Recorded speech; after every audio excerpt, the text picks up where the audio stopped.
சங்கீதம் 20ஆம் அதிகாரம். ஆபத்து நாளிலே கர்த்தர் உமது ஜெபத்தை கேட்பாராக.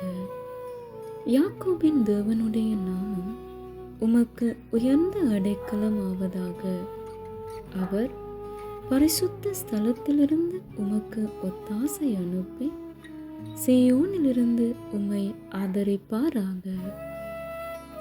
நீர் செலுத்தும் காணிக்கைகளை எல்லாம் அவர் நினைத்து உமது சர்வாங்க தகன பலியை பிரியமாய் ஏற்றுக்கொள்வாராக. அவர் உமது மன விருப்பத்தின்படி உமக்கு தந்தருளி உமது ஆலோசனைகளை எல்லாம் நிறைவேற்றுவாராக.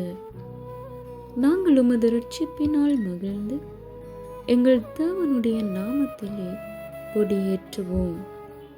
உமது வேண்டுதல்களை எல்லாம் கர்த்தர் நிறைவேற்றுவாராக.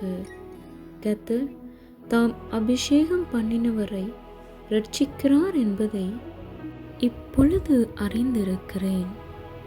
தமது வலது கரம் செய்யும் இரட்சிப்பின் வல்லமைகளை காண்பித்து தமது பரிசுத்த வானத்திலிருந்து அவருடைய ஜெபத்தை கேட்பார்.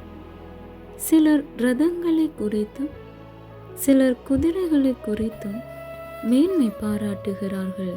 நாங்களும் எங்கள் தேவனாகிய கர்த்தருடைய நாமத்தை குறித்தே மேன்மை பாராட்டுவோம். அவர்கள் முறிந்து விழுந்தார்கள், நாங்களும் எழுந்து நிமிர்ந்து நிற்கிறோம். கர்த்தாவே இரட்சியும், நாங்கள் கூப்பிடுகிற நாளிலே ராஜா எங்களுக்கு செவி கொடுப்பாராக என்பதே ஆமேன்.